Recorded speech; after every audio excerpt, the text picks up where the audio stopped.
Happy Columbus Day. This one might be a little. I'm gonna rant a little bit. It should be Happy Columbus Day, and it should stay Happy Columbus Day. We're gonna go for a little bit of yeah.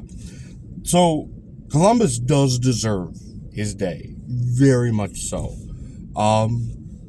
Columbus, his background is still questionable. Who he was son of, who he was. Christopher Columbus was not his real name. He changed it long before, and that's actually very common. Obviously, he has a history with the sea and boats and such as that, especially with how magnificent a navigator he was. So one common misconception is he was not trying to prove the Earth was round. The Earth was well known to be round by that period. In fact, there are more people nowadays that believe the Earth is flat than believed it back then. The church itself, the Catholic Church, taught that the world was one of the holy spheres. A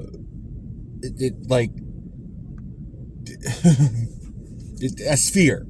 The problem is that they thought the Earth was smaller than what it was. Heck, the whole reason they made that one man drunk hemlock was not because he said the Earth was round. It's because he said the Earth was at the center of the cosmos. Because human beings were not the center of the cosmos, and replacing it with the sun.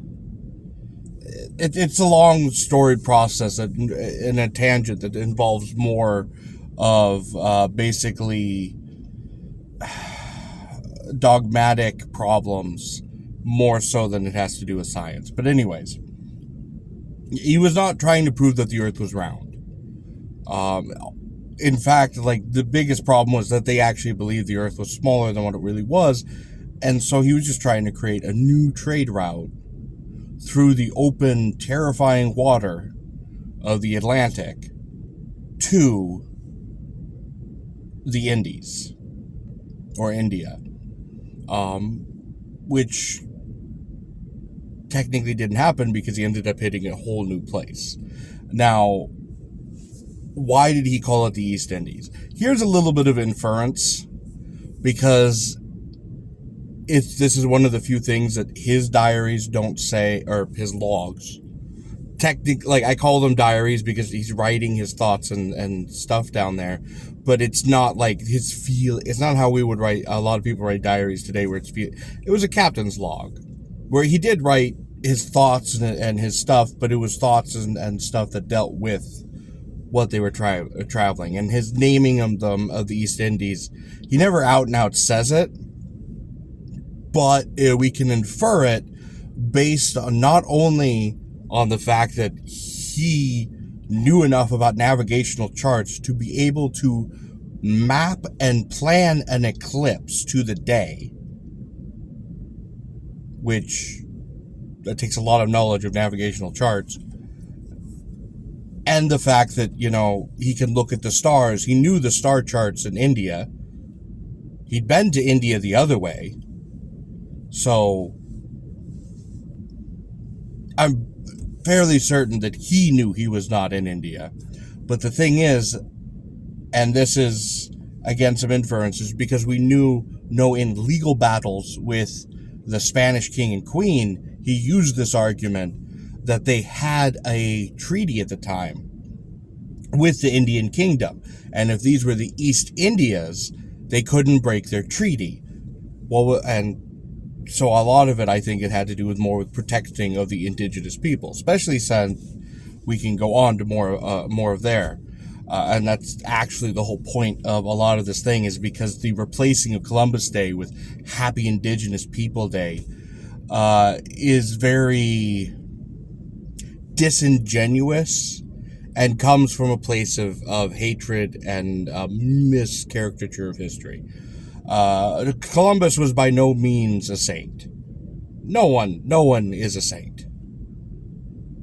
But the good he did far outweighs the bad he did. Yes, he named the place the East Indies, because if they were the East Indies, then they were part of the Indian Empire, and therefore had to be treated as part of the Indian Empire, the Indian king, which means that the people that lived there had certain rights, certain abilities, yada yada. How do we know some of this stuff? Is because the man governed the East Indies for quite a while and then had to be sent back. And in his sent back, he got in trouble because there wasn't many slaves. Now, yes, he did bring back some. They were criminal slaves. It's a common practice. Every place did it at the time. They did it in the Indies already. They do it in North. They did it in North America. They did it in South America. They do it in Asia. They do it in, heck, we do it now, where criminals are basically slaves. We do it now here in the American system. It's placing some moral good or highness on that is again narcissistic and holier than thou behavior. Especially since under the written treaties and under the written that they have, the slaves, after serving their period, had to go back to the East Indies because under treaty they were Indian citizens. Whether they did or didn't, that's a lot of them didn't. A lot of them died on transit, and so a lot of them died in Europe, and that is a tragedy. That is. I'm not going to sugarcoat that. Bad things happen with the good, and hiding the bad means that once those things are uncovered, nobody believes the good things next to it. Which is why I believe that history is history. History is immoral. It is just what it is. So he got in trouble with the Spanish king for not having a lot of slaves, not having a lot of gold, and not having the correct spices. Because India was known for its spices. He fought in the courts to basically keep the rights of those indigenous people, to the point that they stripped him of his title of governor, took his lands from him, took a lot of his, jailed him. He was cast into prison because he didn't bring tons of slaves and gold and stuff from colonies, because that's what the point of colonies are expensive, which is why we don't really see a lot of colonization today. It's expensive, and it doesn't really work long term. The only way to keep is to just consume a colony, and they're mostly done nowadays to buffer up a dying empire. But so he was put in prison. The problem is the new governor was crap, to the point that the indigenous people of the West Indies, I can't remember the name of the actual island. I know where it is. I could point out at a map and find its name, but the phone is being the camera, and this was a spur of the moment. Joe's angry at how the internet has just been, I passed 2 billboards saying Happy Indigenous People Day, and I ran into, the internet just screaming, Columbus was just a genocidal maniac rapist. And I'm like, anyways. So, they killed all of the sailors that were left behind because they did not treat the indigenous people very well. They treated them like slaves because they weren't speaking Hindi or language they could really understand. They were not treating them well. They were all killed. Their boat was burned or crashed off the Like you can. I believe it's either that boat or the second boat that people still dive in and look at today. But and so they ended up sending Columbus back to go governor the Indies for a while, because he could actually get the natives to do things, to help, and to let them build colonies and stuff. And it's because he treated them like people. It's not because, they believed he was a god or anything like that. It's just because he treated them like people. So when you're treated like people, you tend to treat people, But again, he got in trouble because he wasn't allowing the exploitation of the indigenous people. He got jailed again. A new governor was put in his place, this time with more armed guards and such, and it didn't work out. So again, they reinstituted Columbus. This is the third time he's been governor. 2 times he spent a stint in jail. And then sadly, he died bereft of a lot of his titles and lands, because again, they took him back to Spain and just because they weren't getting enough. Colonies are expensive, and they need a lot of money to devour to be able to keep a colony, because you got to send your supplies all the way across. There's got to be a good return on investment. Not just, making the ends meet. There has to be an increase to make the colony worth it. By the way, history shows us it doesn't really happen very often. Very rarely does a colony produce higher than the cost to keep it. It does spread a civilization around, but it doesn't produce a lot of money. And that's how Christopher died. He died bereft of... He was given them back posthumously, because now he didn't stand in the way of exploitation anymore. But Christopher Columbus actually stopped the exploitation of the indigenous people repeatedly, and way more often than he ever promoted it. There's a reason why the people of those islands still today love him and have him as Saint Columbus. Like, even after the Catholic Church said, he's not a saint, and they desanctified it, because the Catholic Church is really they've removed a lot of saints from their roster over the time, because before they used to give them out like candy. A lot of it because it was money. But that's another huge, massive rant. So Columbus deserved. And all of this information, again, is stuff that is first degree knowledge. Like, this is from the logbooks of the time. This is from the prison records of the time. This is from the judicial records of his actual lawsuits at the time.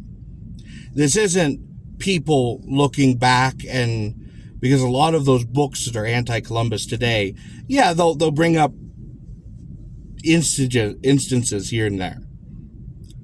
But all those instances are either hearsay or are frankly made up or attributed to other people. Like, if you look at the actual first sources, the stuff that we have, the records of the indigenous people who were alive and are still alive today, kind of hard to commit genocide when the people that you genocided still exist. That's the other thing, is people throw around the term genocide way too much nowadays. Those people still exist. Their culture was utterly destroyed. I will agree with that. It's slowly been rediscovered over time. Their culture was verily forced out of them, but it was not Columbus that did that. That was years later down the road. That was the slow exaltation of the Spanish Church and the pushing of certain doctrines and the forced conversion of indigenous peoples, and all that is tragic, and all that is bad. That is bad. So cultural genocide, I'm not a big fan of, because again, once you hear genocide, everybody always thinks of the wiping out of a people. The East India people were not ever really genocided by the gun. A lot of them were forced into slavery. But really, they weren't good slaves. And again, this is according to the records at the time, which good for them for not being good slaves. But because they were people of the area, they could escape easier and survive out in the wilderness. Like, they literally could just leave. And they did, quite often. That's why the East Indies moved to African slaves and consumed the massive amount of black African slaves didn't really make it to North America. They went to Central America. South America, the southern part of North America too. They went to the Spanish colonies the most. Did some of them? Yes, definitely. We have slaves. America has had slaves. We have slaves again today, but legal slaves we had. We did have them. It also didn't help that when America was formed, we banned the import of slaves. Again, smuggling, they still smuggled slaves in. But we banned the import of slaves. The slave trade was still going on even after the ban of the import of slaves to the East Indies. That's why, the grand majority of the Haitian people are black and descent black African. Is because they were literally replaced, the indigenous people which were replaced with blacks. Several other islands did the same thing. Not all of them, but that was years after Columbus. That wasn't Columbus. Columbus was not part of any of those genocides. Now, there's also there's a massive amount of race mixing that happened in North America, the southern parts of North America, Louisiana, Arkansas, Florida, stuff like that. So that's another form of, not really genocide. Again, I don't like the term genocide attached to it, because again, genocide leads that connotation of murder. This was not murder of genocide. Again, this was, not to say that didn't happen. There were, the Trail of Tears, while again, not genocide in and of itself, was a mass murder event. Basically, the Trail of Tears is on the same exact level of the March of Hanau and the death marches. The death marches of Nazi Germany and Japan are, and the Trail of Tears. The Trail of Tears was a death march. It really was a death march.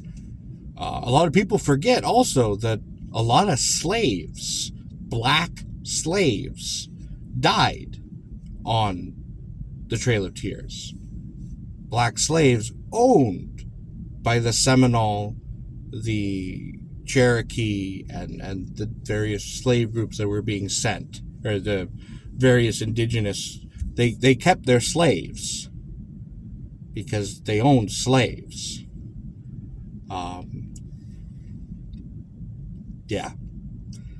There's so much obfuscation in history to try and right now make it that the only bad people in history have skin tone like mine. Because I don't really want to call it white, because again, the term white is expanded. Italians didn't used to be considered white. I know Italians were not, but then again, white originates from white Anglo-Saxon Protestant, the WASPs, which is a slur for a reason. maybe not the same slur on the same edge of the end, but it's an insult. It's a term meant to be an insult, which is a slur. It's a racial insult, a WASP, white Anglo-Saxon Protestant. But yeah, no, happy Christopher Columbus Day. If you did listen to all of this rambling, good for you. My sources, like I said, are the first. Now, yes, I don't speak Spanish, so technically it was translations that I've read, various translations. But these are all translations that are publicly accessible.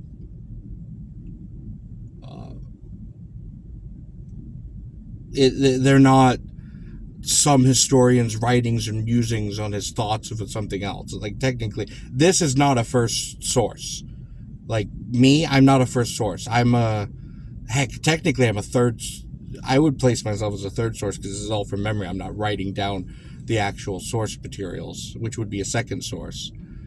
And technically what I read are second sources because they're translations of, they're not the original copies. The original copies are the first. So technically I'm giving you a third-hand account of second-hand sources. Because the first-hand sources I can't read. I don't speak Spanish. I have to trust that they were translated correctly. So there is that. I do have to trust the translations. But they're the same translated copies that the that what I see as the racists use. So, but anyways, yeah, no, Columbus does not deserve near the amount of hate that he receives today. He does not. Was he, flawed? Duh. And I will fully accept the bad things he did with the good things he did. Because that's people. I do dumb stuff. I haven't done nearly as good stuff as he. I haven't been jailed for protecting a people. I kind of hope I never have to be, but I like to think that I'm willing to be put in prison to defend a group of people that don't deserve to be prosecuted for simply existing. But I've never had to. Anyways, like I said, happy Christopher Columbus Day. Go out, hug your family, eat a good meal, eat something Italian. Well, he wasn't Italian. Well, again, it's debatable where he... Go eat some Italian. Why not? That's nothing to do with Christopher Columbus, but Italian food's good. Especially garlic. Add lots of garlic. Keep them vampires away. You guys have a lovely, and blessed day. I gotta go head into work.